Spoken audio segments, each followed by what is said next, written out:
అమరావతి నమో నమః. అమరావతి నమో నమః. అమరావతి నమో నమః.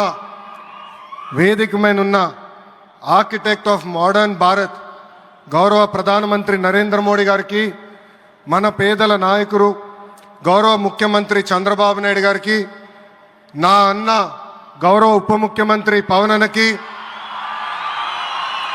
వేదిక పైన ఉన్న ఇతర గౌరవ పెద్దలకు, ప్రాణాలు సైతం లెక్క చేయకుండా అమరావతి కోసం పోరాడిన రైతులకు, ప్రజలకు నా హృదయపూర్వక నమస్కారాలు.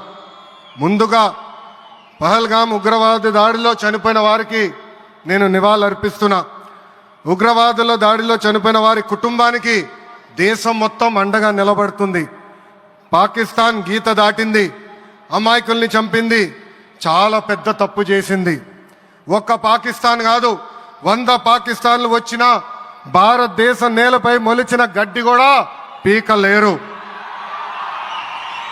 100 పాకిస్తాన్లకు సమాధానం చెప్పే ఒక్క మిసైల్ మన దగ్గర ఉంది. ఆ మిసైల్ ఏంటో తెలుసా? నమో గౌరవ ప్రధానమంత్రి నరేంద్ర మోడీ గారు. సింహం ముందల ఆటలు ఆడకూడదు, ఆడితే ఏమవుతుంది?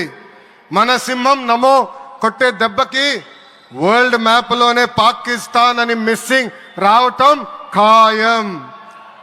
ఈరోజు పాకిస్తాన్ ఆర్మీలో పనిచేసేవారు కొంతమంది రాజీనామా చేశారు, కొంతమంది సెలవులు పెట్టిపోయారు.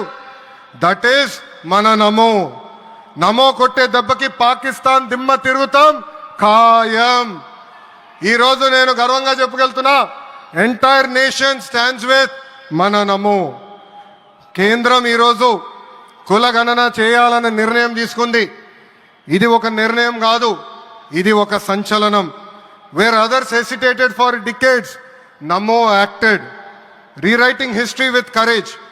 True to his commitment to empower the marginalized and deprived, Namo's bold stroke will deliver social justice in its truest form. నమో గారికి ఆంధ్రప్రదేశ్ అన్న, అమరావతి అన్న ఎంతో ప్రేమ. ఇప్పుడు ఆయన ఢిల్లీలో ఎంత బిజీగా ఉన్నారో మనందరూ తెలుసు. ఆయన ఈ కార్యక్రమానికి వచ్చారు. 2024 ఎన్నికల్లో ప్రజలు ఎన్డీఏ ప్రభుత్వానికి 94 సీట్లు గెలిపించారు. అందుకే మన ప్రధాని నమో గారు ఆంధ్రప్రదేశ్ కోరిన అన్ని కోరికలు తీరుస్తున్నారు. మొన్నే విశాఖపట్నానికి వచ్చి railway zone, NTPC green project, Nakkapalli bulk drug పార్క్కి నిధులు కేటాయించారు. ఏకంగా విశాఖపట్నం ఉక్కు ఫ్యాక్టరీని కాపాడారు. ఇప్పుడు అమరావతికి వచ్చి నిధులే కాదు పనులు కూడా ప్రారంభించబోతున్నారు. మనం ఒకసారి గతం కూడా గుర్తు చేసుకోవాలి. 2014లో రాష్ట్ర విభజన జరిగింది. కట్టుబట్టలతో మెడబట్టి మన బయటికి గెంటేశారు. ఎక్కడి నుంచి పరిపాలించాలో తెలియని పరిస్థితి. కానీ మన సిబిఎన్ గారికి సంక్షోభాలు కొత్త కాదు. ఒక పక్కన సంక్షేమం, మరో పక్కన అభివృద్ధి చేసి చూపించారు. అందరి ఆమోదం తెలిపిన తర్వాతనే అమరావతి రాజధానిగా ప్రకటించారు. రైతులు చేసిన త్యాగం వల్ల ఈరోజు అమరావతి ఏర్పడింది.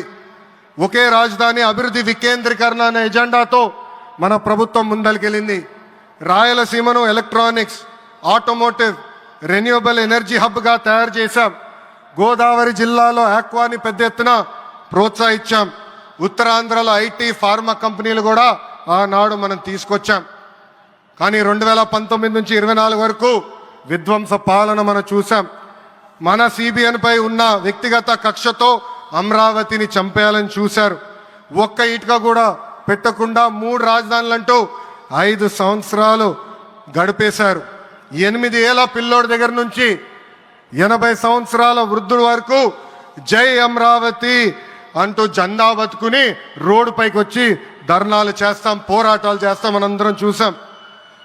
జై అమరావతి అన్నందుకు రైతులకి సంఖ్యలేశారు. జై అమరావతి అన్నందుకు మహిళా రైతుల్ని పోలీస్ బూటులతో తన్నిచ్చారు. జై అమరావతి అన్నందుకు రైతుల్ని ఏకంగా పెయిడ్ ఆర్టిస్టులు అన్నారు. ఎన్ని అరాచకాలు చేసినా అమరావతి రైతులు తగ్గేదే లేదన్నారు. 1631 రోజుల పాటు అమరావతి ఉద్యమం కొనసాగింది. 2070 మంది రైతులు చనిపోయారు. సుమారుగా 3,000 మంది రైతులపైన ఆనాటి ప్రభుత్వం దొంగ కేసులు పెట్టింది. ఎన్ని కుట్రలు చేసినా జై అమరావతి అన్న నినాదం ఆపలేకపోయారు. అయినా ఆపేదానికి పీకేదానికి అమరావతి ఎవరో ఇంట్లో పెంచుకున్న మొక్క కాదు, జనం గుండెల్లో దాచుకున్న ప్రజా రాజధాని. అమరావతికి శంకుస్థాపన చేసింది ఎవరు? మన నమో శంకుస్థాపన చేసిన అమరావతి ఆపే దమ్ము ఎవరికి లేదు. 1631 రోజుల పాటు పోరాడి అమరావతిని నిలబెట్టిన రైతులకి నేను ఈరోజు శిరస్సు వంచి నమస్కరిస్తున్నాను. ప్రధాని నమో గారి చేతి మీదుగా అమరావతి పనులు తిరిగి ప్రారంభం అవుతున్నాయి.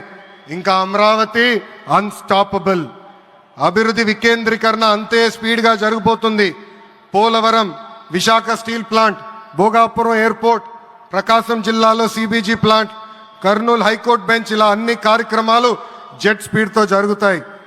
ప్రజాప్రభుత్వం ఏర్పడిన 10 నెలల్లోనే 8 లక్షల కోట్ల పెట్టుబడితో వాటి ద్వారా 5 లక్షల మందికి ఉద్యోగాల అవకాశాలు కల్పించడానికి అనేక నిర్ణయాలు మేము తీసుకున్నాం, ఒప్పందాలు కుదిరించుకున్నాం. అంతేకాదు 16,347 పోస్టులతో మెగా డిఎస్సి నోటిఫికేషన్ కూడా ఇచ్చాం. 5 ఏళ్ళలో ప్రైవేట్ రంగంలో 20 లక్షల ఉద్యోగాలు కల్పించాలని ఒకే ఒక లక్ష్యంతో ఈ ప్రజాప్రభుత్వం పనిచేస్తుంది. ఆంధ్రప్రదేశ్లో ఇప్పుడు డబుల్ ఇంజిన్ సర్కార్ ఉంది. 2 పవర్ఫుల్ ఇంజిన్లు. ఒక పక్కన మన నమో, మరో పక్కన మన సిబిఎన్ గారు. అభివృద్ధి సంక్షేమం అనేది జోడెద్దుల బండి. ఎన్ని ఇబ్బందులు ఉన్నా సంక్షేమ కార్యక్రమాలు అమలు చేస్తూ అభివృద్ధి పరుగులు పెట్టిస్తున్నారు మన సిబిఎన్, మన పవన్ అన్న. ఇంకా మనకి తిరిగే లేదు. ఇది తెలుపుకుంటూ గౌరవ ముఖ్యమంత్రి గారు ఎప్పుడూ మన పైన ప్రేమ చూపిస్తూనే ఉన్నారు. మన అడిగిన అన్ని కోరికలు తీర్చుకుంటూనే వస్తున్నారు. నాకు తెలిసినంత వరకు ఏ రాష్ట్రాన్ని కూడా గౌరవ ప్రధానమంత్రి గారు ఇన్నిసార్లు వెళ్ళింది లేదు. దానికి నేను హృదయపూర్వక ధన్యవాదాలు తెలుపుకుంటూ జై అమరావతి, జై అమరావతి, జై అమరావతి, జై ఆంధ్రప్రదేశ్, జై ఆంధ్రప్రదేశ్, జై ఆంధ్రప్రదేశ్. నరేంద్ర మోడీ గారి నాయకత్వం, నరేంద్ర మోడీ గారి నాయకత్వం, చంద్రబాబు నాయుడు గారి నాయకత్వం, పవన్ అన్న నాయకత్వం. జై హింద్.